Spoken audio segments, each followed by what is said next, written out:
Good evening. Freshmen at the School of Journalism, China Youth University. We welcome students from other universities who have come from afar. We have finished teaching our course on news, interviewing, and writing. We have also taught some methods, but language and communication are not just about methods. They are even more about wisdom. So today we are truly honored to have Khenpo Sodargye from Lurungar Buddhist Academy with us. He will actually be presenting and giving us a very insightful lecture on the topic of the wisdom of communicating with others. Khenpo values engaging with university students. He has visited many universities such as Peking University, Tsinghua, Harvard, and Columbia. So today, our humble China Youth University is able to have such close contact with a renowned master. This shows everyone is deeply connected. So now let us give a warm round of applause to welcome Khenpo to share his wisdom on life with us. Hello everyone. In today's speech, I will be sharing and discussing with you the wisdom of communicating with others. This is the topic for today. I just recently arrived here from a place at an altitude of 4,000 meters, which, as you can imagine, is quite high. I might be experiencing a bit of low altitude reaction, so my communication may not be perfect. So if I sometimes get a little stuck, I hope you all can grant me some wisdom in communicating with others. Today, as I communicate and interact with everyone here today, in fact, all of you present, learning news and communicating with people is very, very good actually, and I really pay close attention to this important skill. As for me, that from my own personal perspective, I have some practical experience in successfully communicating with different people, which I can definitely also share with you today during class. Because for me personally, I would say that although you might all think that I am a monk, and it seems like monks spend every day in the monastery reciting scriptures, worshiping Buddha, and meditating. And apart from that, perhaps have very little communication with others. But that's probably not the case. In my life, and maybe even many of the teachers here may not communicate with others like I do. Because the people I interact with include both lay people and monks, including people from abroad, within the country, young people and the elderly. In my life experience, personally, I would say that I have had quite a lot of opportunities to communicate and interact with others. Through these interactions, in various ways, I have come to feel that in university and in school, it is essential to learn a way to communicate with others. If you don't understand how to communicate, then after you enter society and get a job, many real workplace problems will present themselves and won't be as wonderful or as simple as you may have originally imagined. Today's society, it must be said, is extremely complex. If you are not truly well prepared while you are still in school, you may encounter many setbacks and difficulties in life. Some people truly have the courage and the ability to face them head on, but there are also some who may not, because when they encounter even small pains or obstacles at that time, they collapse and can't get back up.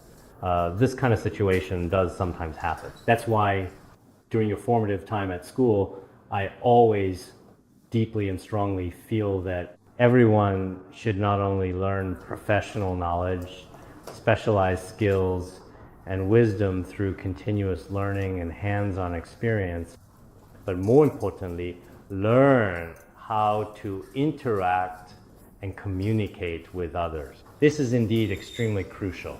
With the same problem, even if your initial intention is the same, the outcome is different by your communication. The results you get in the end can be totally different. So some of you may already have some relevant experience, but in other ways you might not understand yet. For example, if today you encounter the same person in different circumstances, but people talking to them are different. One is very skillful and tactful with very skillful language, while the other is someone who easily offends others. Did they both come to the same conclusion in the end? Absolutely not. So the knowledge we learn in school now, when this is applied in real-world society, the actual impact may not be that significant or that much at all. Carnegie once famously said as well, a successful person, their knowledge of relationships and how to behave in society, actually, in fact, that accounts for as much as 85% in total. And the skills and knowledge they learned in school actually, in reality, only make up 15%. So what do we actually spend most of our valuable time on now today? As everyone knows, what we are learning now is mostly knowledge and professional expertise, whether it's elementary, middle, university, or even master and PhD. We keep working hard for grades. But after all these years of studying, some people have studied 10 or 20 years. But after more than 20 years, when they enter society and interact with others, things are not very optimistic. Why is it not optimistic? Some people greatly overestimate themselves, look down on others, and despise others. They think, I'm a college student, I graduated from such and such school. So whether I'm interviewing others or just talking with them, they think others should cooperate with them very well. In their mindset, it really seems like they don't take anyone else seriously. But as a result, in reality, we still can't really accomplish anything at all. On the other hand, there are some people who really underestimate themselves. They feel inferior, believing they can't interact with others. They seem afraid to speak up or raise their heads in front of others. Then after that, because you don't have any confidence, if lacking confidence, then your interactions with anyone will inevitably end up being very unsuccessful completely. There are also some people who, when it comes to communicating with others, have never given it any thought. In today's terms, you could say they haven't done any preparation in advance. If you haven't prepared, you actually have no understanding of other people's mindsets, interests, or areas of expertise, and many other people's behaviors. So when you finally have a conversation, it may not actually lead to a good outcome. That's why I've seen many journalists, very famous journalists, and how do they conduct interviews? Before the interview, no matter what kind of person they're interviewing, they need a lot of time to do this preparatory work before the interview. For example, if tomorrow they will interview a political figure, they might spend the whole night beforehand searching for a lot of information. After collected, and when you finally communicate with them, the process will also, in fact, be much easier. If the person is a religious figure, then you need to know all kinds of information about religious figure. Maybe this person isn't necessarily well known, including on the internet, and you might not find information on them in the materials needed, but you can look up some information related to them. After researching and investigation, you'll learn a lot about this person. That way, communicating and interacting with them in most situations won't be very difficult. Nowadays, some people think it's very simple. I've met many journalists. Some journalists will just go straight to talk to someone they're interviewing the next day. When they talk, they don't know others' interests. They don't know the person's background, their history, or really anything about them. Many situations end up awkward. So I believe that many of you here, I've heard that in the future, some of you will be people of influence in politics, and some of you will become journalists working in the news industry. At times like this, no matter what, I always feel that as human beings, we always need to have a sincere heart. This is extremely important. If you have sincerity, then in different situations, you can use various skillful means. In the world, there is a way to describe cunning people.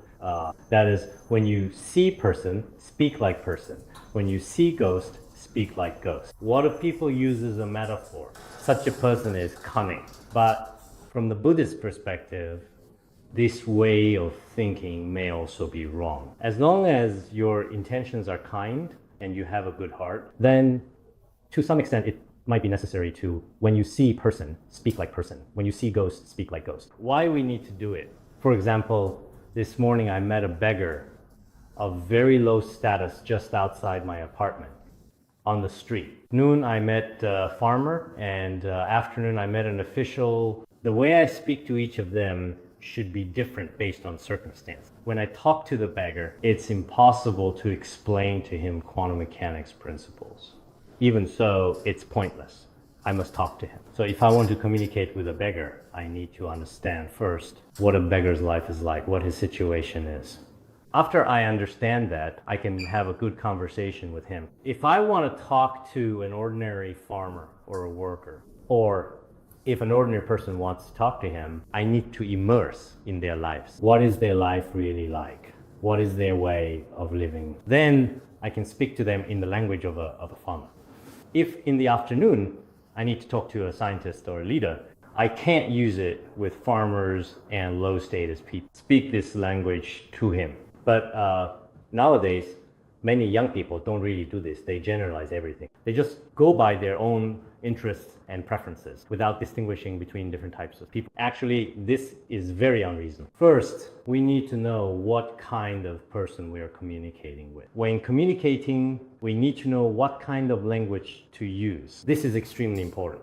If we don't have this, if someone doesn't know how to communicate, what kind of consequences can that cause? Something that was simple, maybe just a single sentence from them, could potentially end up completely ruining the whole situation. This is, in fact, a real possibility. Just like nowadays, in the world, families that don't know how to communicate often end up with suicides, divorces, and many other extremely unfortunate, devastating things. Of course, there may be other reasons behind these issues as well. But more importantly, for some people, it might simply be because they don't know how to speak properly. There was someone who, when arguing with his family, would say things like this. He said, "I can't stand someone like you. Why don't you just die? If you disappear from my sight forever, I would be the happiest." But she did commit suicide. She was gone. It was that one sentence of his. Others are fragile, and on that fragile foundation, his words truly made her completely disappear from his life forever. If he had known how to communicate maybe in his heart, when his anger erupted, maybe that's what he was really thinking deep down inside. But if he were good at communicating, he might not have said those words. These are exactly the kinds of things that so often tend to happen in families as well as in the world at large. Nowadays, some young people, probably most of their lives, shaped by audio, movies, and TV since the 60s and 70s. All of their outstanding performances have already become, in fact, the reality of many people's lives today. The way they argue has become the way we argue in real life. The way they fight, the way they communicate with others around them, it become like this. But in reality, in these media and such, most of it is done just to make money and attract attention. Content that is truly beneficial to oneself and meaningful during interpersonal communication. There really isn't a lot of content quite like this, to be honest. So for everyone here, I think you should keep this in mind for the long term. Maybe a single sentence from me could cause someone immense harm, perhaps a wound that can never be healed or recovered from. Therefore, when I speak, I must be mindful of my words and actions. Tibetan Buddhist. Here's a very famous treatise called The Treatise on the Modes of a Ruler. The Treatise on the Modes of a Ruler says that there are indeed many relatives and various enemies in this world. What is the main cause people becoming relatives or enemies? It's not other things that bring this about. The main factor is language. So we must be very cautious with our words, and I believe this is true. Nowadays, in the world, many good relationships between people are also formed through language. Relationships between countries, individuals, and between people and groups that turn sour, even to the point of becoming mortal enemies, are also created through language. Therefore, if we thoughtfully and carefully look at human interactions, especially in our everyday lives, through the lens of language, in fact, communication itself is a process between people or between individuals and groups where thoughts or feelings are exchanged, consensus is reached, or understanding flows smoothly. This process and method is called communication. In essence, that's what communication is. But if communication is poor, whether we look at it from a historical perspective or in present reality, many issues ultimately often end in failure. I remember that everyone here has studied history, right? For example, India experienced a long period of British colonial rule during which the country was governed and controlled by the British Empire. It should have been around 1857 at that time. There was once a street sweeper, an honest worker who cleaned the roads conscientiously in the city. He asked a soldier in India for some water, and when he did so, because as everyone knows, India's caste system had very clear distinctions between high and low status. The soldier, with a very contemptuous attitude, said, "You are of a low caste and cannot contaminate our caste. I absolutely won't give you any water." This street sweeper, he was thirsty, but he was refused water. When he was denied water, that man became extremely angry. He said, "Actually, you soldiers, you really aren't anything special either. The bullet casings you bite on actually have grease made from processed pork and beef fat as an essential, smooth, protective, lubricant coating surface material."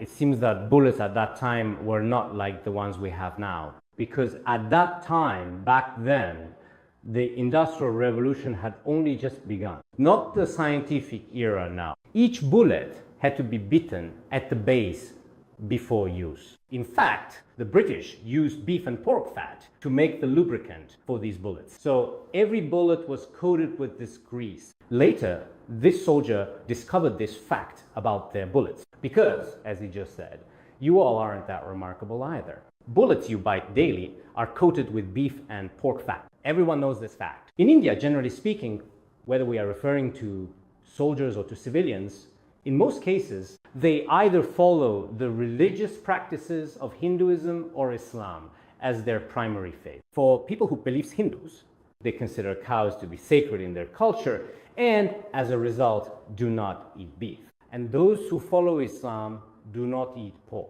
But at that time, the British deliberately coated the bullets with both beef and pork fat. For this reason, this statement later triggered the outbreak of the first large-scale independence movement in Indian revolutionary history. In 1857, around May or June, this movement has begun.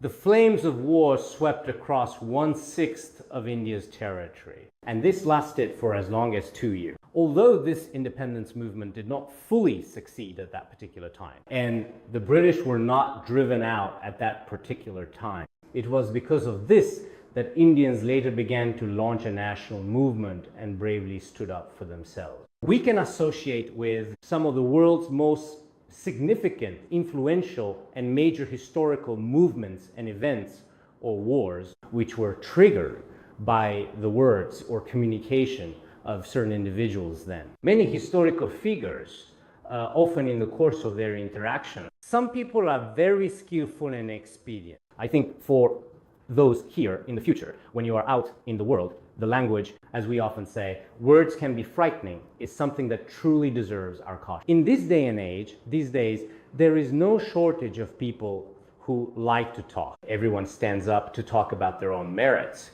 They boast about themselves, even at the dinner table, as we know that the true and genuine communication does not require you to be the main speaker. If no one asks about your achievements, you still want to talk about it. If none asks knowledge, you still introduce yourself.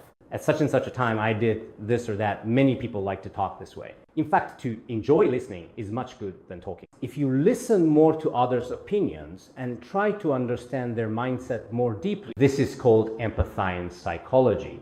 It's referred to as empathy. In Buddhism, it's called perspective taking or exchanging self with others. That is to say, you can often put yourself in someone else's shoes. Then think for yourself, if I were in their position, how would I view and analyze this matter? Or if I put someone else in my position, how would they analyze this situation? In this way, we can truly say that we are putting ourselves in other shoes to understand and recognize their views. After doing this, we can analyze many issues in a much more detailed and thorough way. If we don't do this, many things really won't go smoothly. If names are wrong, words fail and nothing gets done. Confucius also spoke about that. In fact, what is the fundamental reason why many things fail? It could be your mindset, or maybe your position or title isn't right. Even more importantly, maybe what you said at the time was not appropriate. If words are wrong, then the outcome or result is often, quite simply, not at all what you originally expected. So now, many young people, including me, are studying in a large Buddhist college.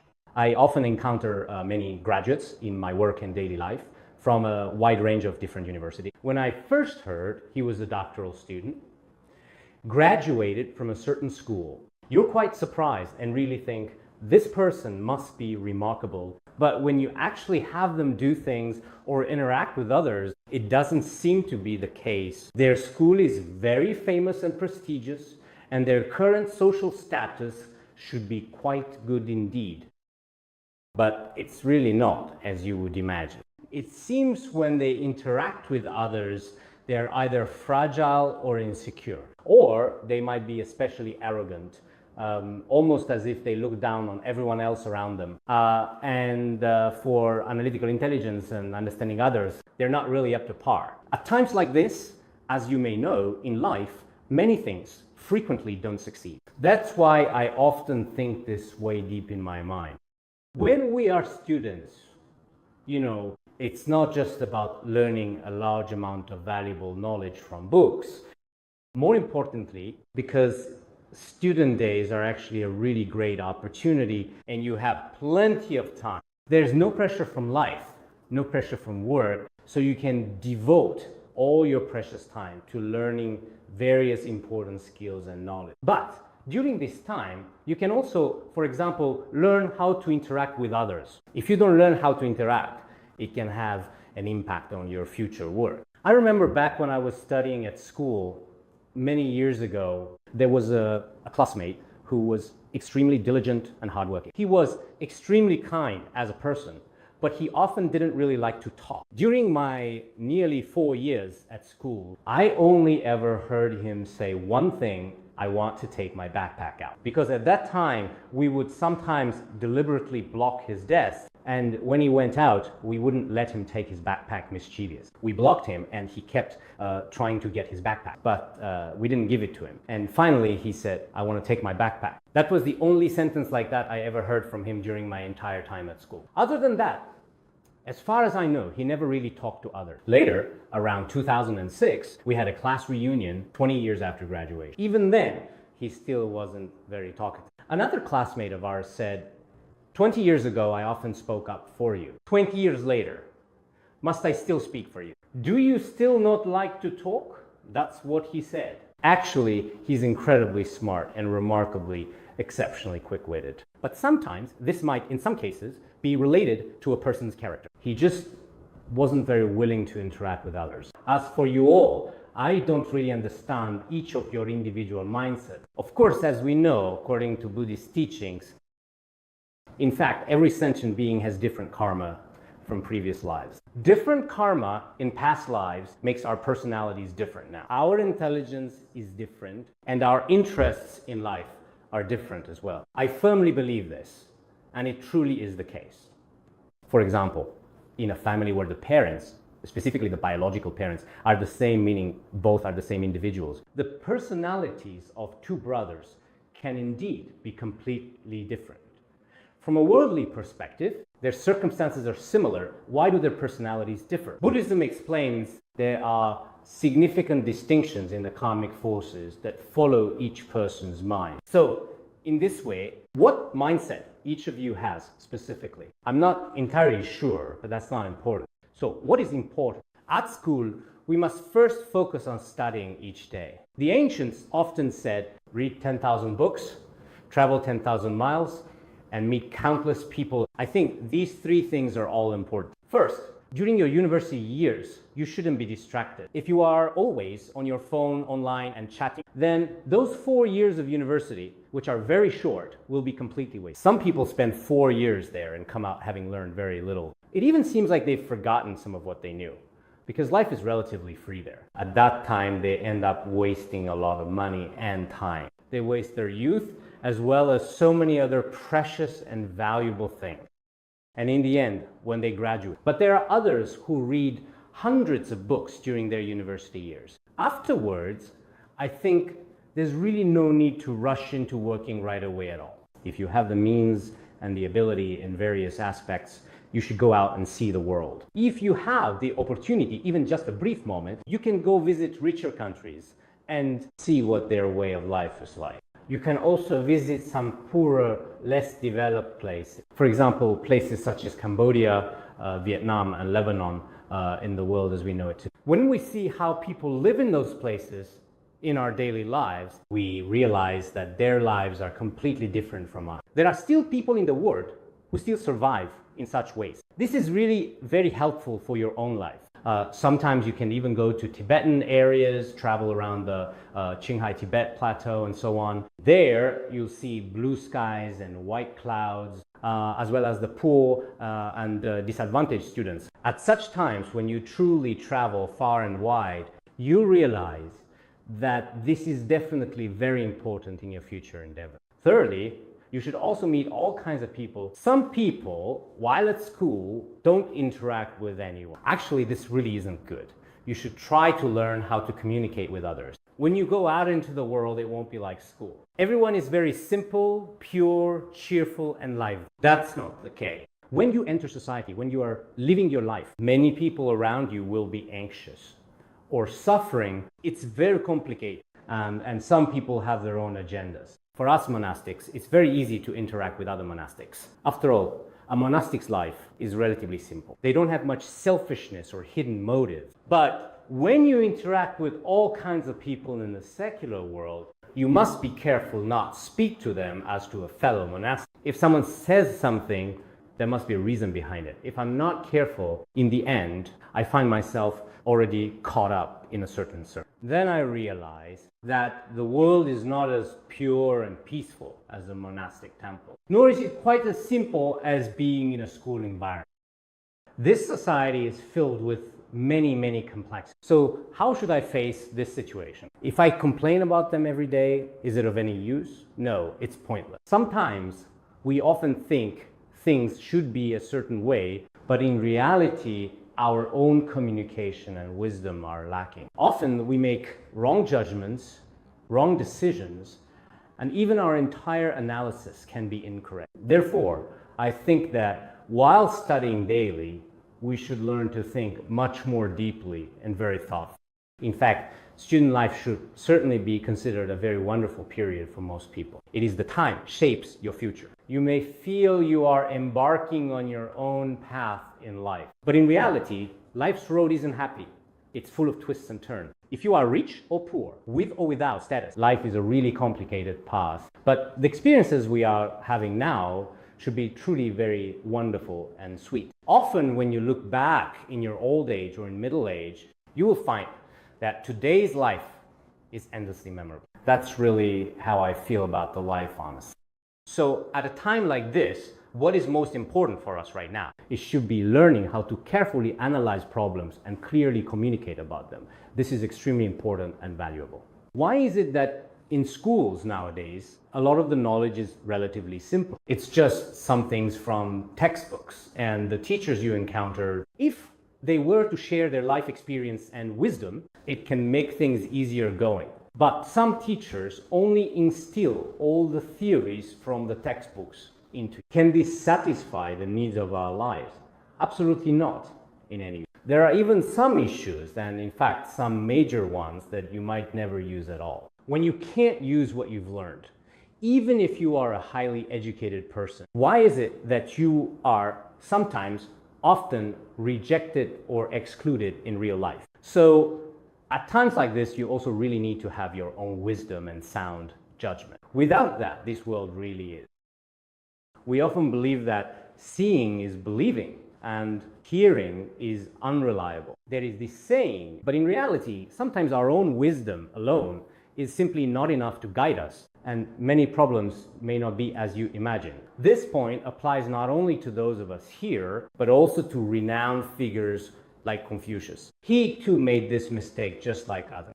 You might remember there was a time long ago when Confucius, the ancient Chinese philosopher, was traveling around various different regions and states, and he encountered a period of famine. During the famine, there was nothing to eat, and they went hungry several days. Finally, his most accomplished and faithful disciple, Yan Hui, eventually managed to find some food. When they found food, Confucius checked.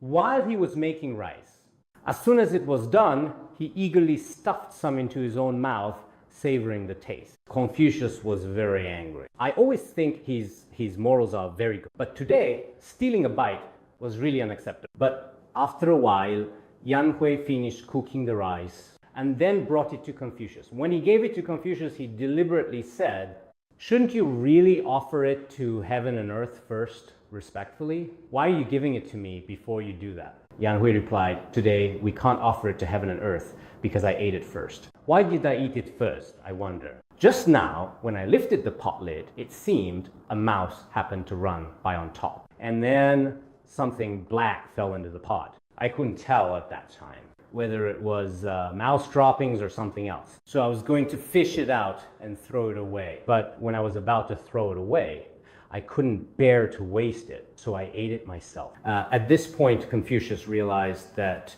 Yan Hui hadn't secretly eaten it. He thought he had witnessed it with his own eyes, but in reality, even that was unreliable. Therefore, in analyzing issues, misunderstandings between people, whether due to miscommunication or simple mistakes, can quite easily occur. Moreover, when it comes to other people's reactions to you, you shouldn't make a judgment right away. This is very important. In the future, whether you become politicians or work in journalism, in any capacity, what are most people really like nowadays? They hear only one side of the story and take it as the whole truth. They make it public, release it, and believe it to be true immediately. But in fact, this is unreasonable. Many issues can't be resolved this way, especially when it comes to conflicts or disputes between people in particular or among individuals. You must carefully hear both sides before you truly have the right to solve the problem and make a fair judgment. Otherwise, for every person who reports something is typically based on their own needs and is often mixed with some emotions. Originally, it's just one matter, but when it comes from two different people, the issue can sound completely different. That's why whenever I resolve problems or conflicts, when told their side, I might feel that what this person says really makes a lot of sense. But before I hear what the second person has to say, I don't rush to solve the problem immediately. Wait a moment. I really need to find out what exactly the second person's perspective is. Only after that do I have sufficient grounds to make a decision. So now, whether it's highly complicated and ongoing family issues or many extremely important personal matters, in the future, when something happens at home, in mother-in-law and daughter-in-law relationships, or many issues, you may act on one side and resolve it, but if you judge, intervene, or criticize, that might not be reasonable. Therefore, when making any kind of comment or expressing an opinion, it is essential to do so in a manner that is not absolute, but rather open to interpretation and mindful of the fact that there may be exceptions. I once read a book called Nonviolent Communication. Nonviolent Communication, written by Americans. There's a very good line in it that I want to mention. Any thoughts or comments on that should not be determined solely by your own individual subjective view or in a completely absolute manner. This is very, very important because any kind of comment actually exists in different contexts and in various places and in various different forms. It will have different conclusions. So we need to listen carefully.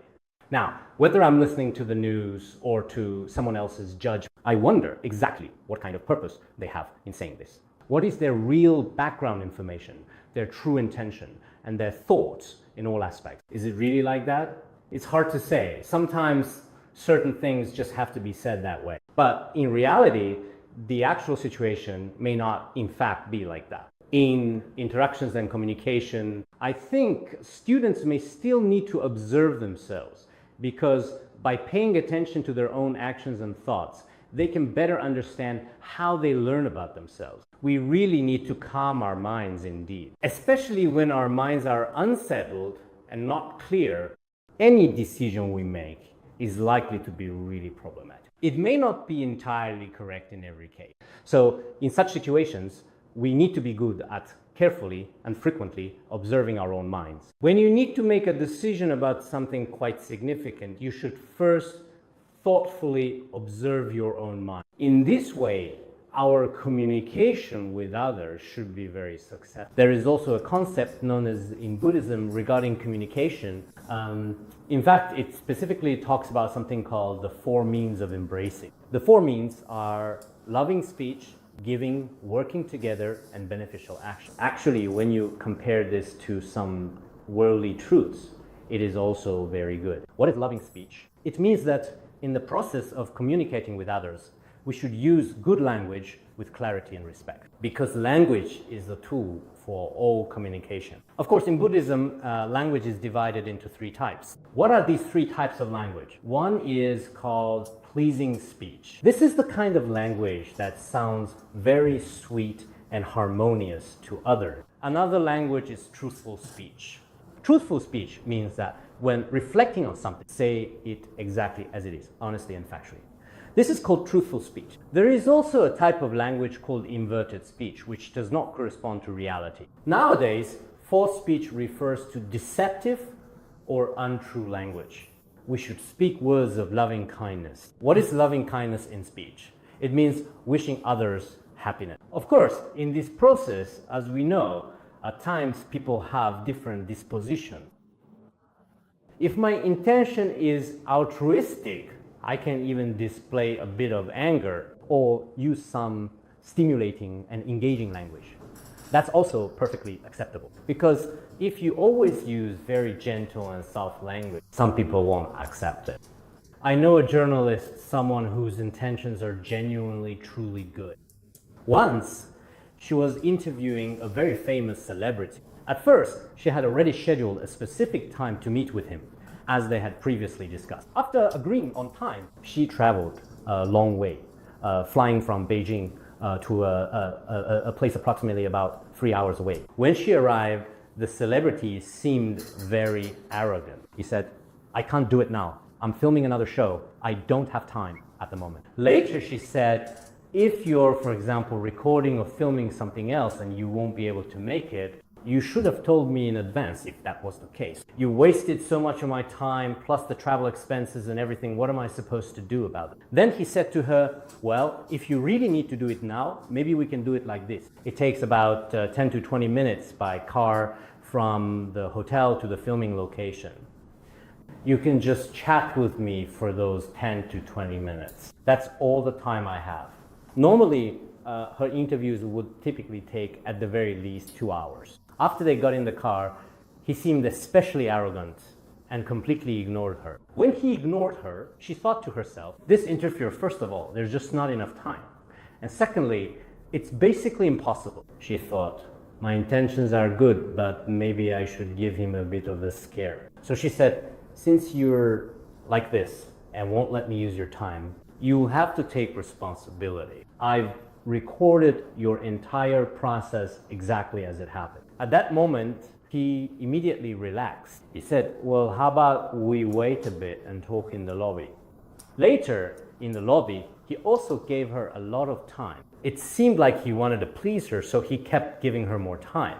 He kept giving her time again and again until she was satisfied. At that time, they said, Actually, sometimes people are kind at heart, but in different environments, they may, of course, choose to behave or act different. When necessary, you might even use words to attack or provoke someone. Otherwise, they just never seem to respond. This is also allowed within the Buddhist concept of what is usually called loving speech. And in Buddhism, there's also the idea of co-working, or you could call it walking the path together. So-called walking the path together actually means that whatever we do, we should lead by example. Teaching through our actions is important. Whether it's a leader nowadays or any teacher, it's not enough to just talk about IT. We should personally take action. In life, if we only give commands and orders to students and put on airs, I am the leader and you guys should do it, follow my instruction, that's still unreasonable. No matter what you're doing, you really should do it yourself. There's nothing special, and being a college student isn't extraordinary. For us venerables, it's nothing special as well. There's nothing wrong with us cleaning toilets or sweeping the floor. In fact, the more you lower your own status, even just a little bit, you will have opportunity in the future and people will value you if you put yourself higher and higher. Others will feel that you harbor arrogance, jealousy, and anger in your mind stream, as if you have all the attitudes you really shouldn't have. So people dislike you, they don't like you. After that, your status in people's minds will keep declining. This is called co-working. There's another one, beneficial action. What is it? It means we should have a mindset of serving others. This applies in any situation. For example, when you're at home, whether it's toward your parents or other friends, you should always have a heart to help and be grateful to them. Because in reality, if we actually haven't noticed it yet, that's just one thing. But we do notice it. Actually, those around us have given us so much. Our parents have given us so much in raising us, and we should cherish them deeply. The children around us during our playtime have also brought us a lot of happiness, and we should be grateful to them as well. At school, many classmates have helped me in various ways, academically and other things. And their kindness toward me is something I should appreciate. So for our teachers, they completely devote all their precious youth and energy with unwavering dedication entirely to their student. Every student, no matter what kind of teacher it is, should feel gratitude toward them. In the same way, as we grow up, many people have helped us and educated us along the way. They have given us so much, and yet it seems like we always see ourselves as receivers, not as those giving back to them. I think this kind of mindset is completely unreasonable. We should genuinely have an altruistic heart truly in all we do. Whether it's me at home or you all have families too. In a family, your parents, your siblings, your relatives and friends, all these people have nurtured you since you were young, including when you were in college, providing you with financial support, emotional care, and so on in various ways. All of these are truly, absolutely, truly unimaginable things. Therefore, at all times, we should always remember to have a sense of gratitude toward them. What is it called? It's called altruistic action. And there's another concept which is called generosity. In fact, indeed, there are actually three clearly distinct types of generosity. One is spiritual giving here means to offer or to provide. For those around us who are spiritually lacking, we should compassionately offer them the truth. Another type is material giving. Materially, it means that whenever we have wealth or money, we should, whenever possible, appropriately share it with others. The third type is called fearless giving. Around us, some people face immediate threats to their lives, and some are experiencing difficult spiritual crises. At such times, we often give them the light, wisdom, comfort, and strength and support in various powerful ways. This is what we call fearless giving to others. After doing this, in fact, over time, we develop a very good mindset. What kind of mindset is this? Actually, this mindset is a kind of sincere communication, sincere service, and sincere treatment of others as taught in Buddhism. No matter whether it is in every possible religion or in society, regardless of the context, everyone has to acknowledge this.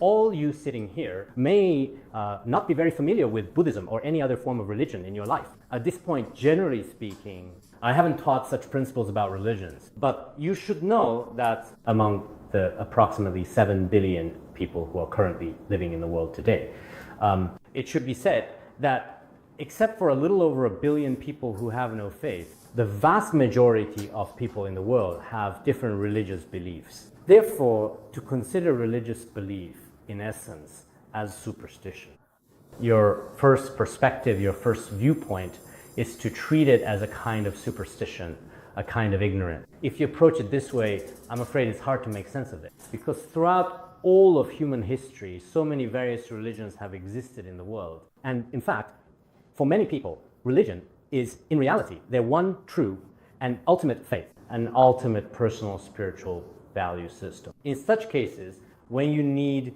interview someone with religious beliefs, or for example, someone without religious beliefs, the first thing to look at is what their mindset is like. Faith is important. Today, many foreign journalists, when they interview anyone, the first thing they check is what that person believes. And there's something crucial that I don't quite understand about them, which is that many are very interested in astrology and observe people by their zodiac sign. This person's temper, his character, and his personality traits, including the way he reacts emotionally, the values, and so on.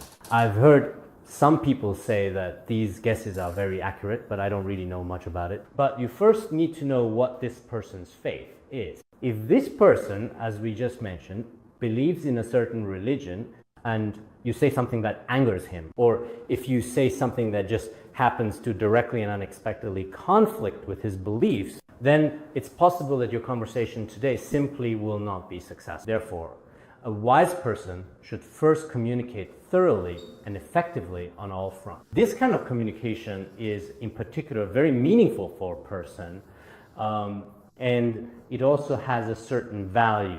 It turns out that John D. Rockefeller, who was one of the most influential and wealthy oil tycoons in American history, once made a statement that has been remembered for generations. He said the following: if the ability to communicate skillfully could be easily and directly bought, like coffee and sugar, then under the sun anything truly precious could indeed be bought.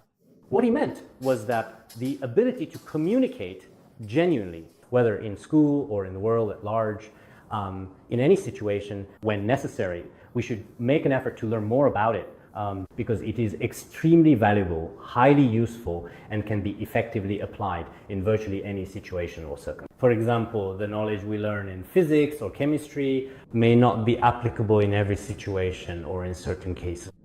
But if you master communication, you use it daily with your family, and you also use this communication skill with your colleagues. Anyone in the world from all walks of life, including some politicians, such as the well-known figures like Putin or Obama, as well as people like Margaret Thatcher and many others around the world, each of them has their own unique and individual ways of communicating. Similarly, whether it's well-known religious figures, respected leaders, or individuals in the ever-evolving and dynamic business world, behind their success, they are actually very skilled at communication. Through communication, many problems can be much more easily solved. So why can't we do the same? Many of you here today should actually start from a very young age, ideally in early childhood, to thoroughly grasp the key points of certain issues. If you want to master them, nowadays people often, like many students and professors I meet, they all talk a lot about success. They ask when to be success and when will I get rich? But in reality, not everyone will get rich and not everyone will be very successful. There are different ways to succeed in life, and the timing of success is different for everyone. Some people might succeed when they're young, perhaps, while others might do so in middle age. It's just like how some flowers bloom in winter, while others bloom in summer. And some flowers bloom in autumn or spring. In the same way, for people, some Mason people succeed when they're young. For example, like Professor Yang Jin, he won the Nobel Prize in Physics at the age of 35, which was also quite young. For some famous people, he is in his 70s or 80s. There was a carpenter who later became a very famous painter.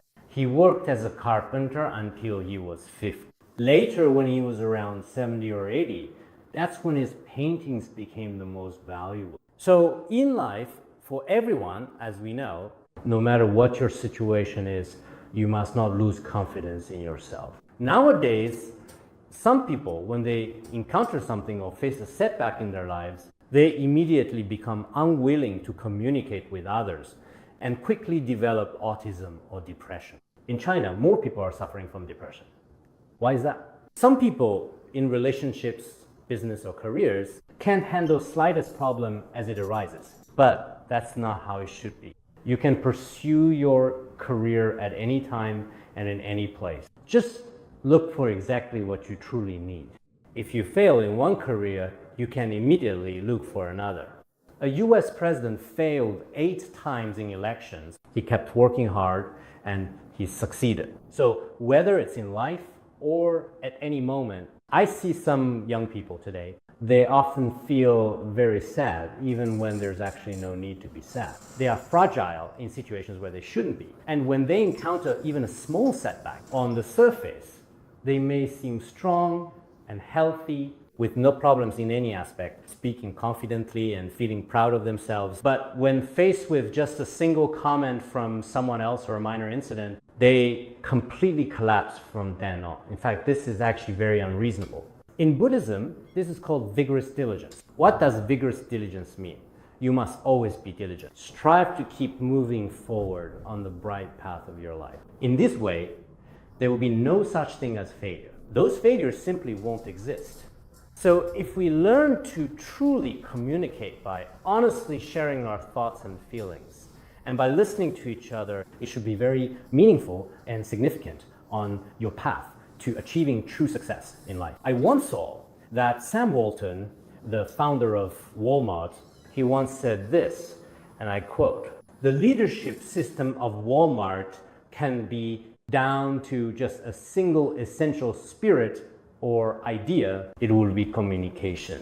Because for them, communication is truly the only key and essential factor to achieving success. Why is it that such a large business group like theirs is so incredibly successful all over the world? In fact, according to him, it all really comes down to being genuinely good at communication. Whether it's each person's family or career, all may require some communication. In Buddhism, we often talk about skillful and expedient communication, skillful means. It's the same thing, the same matter, but because you communicate skillfully and efficiently, things turn out well. So, as I just mentioned, I hope when you are in front of different people, you will know how to speak different languages. There was one time when I felt awkward, is that there was 2 specific people who unexpectedly came to my retreat house. These 2 had different natures. If they came separately, I still managed to speak some different languages.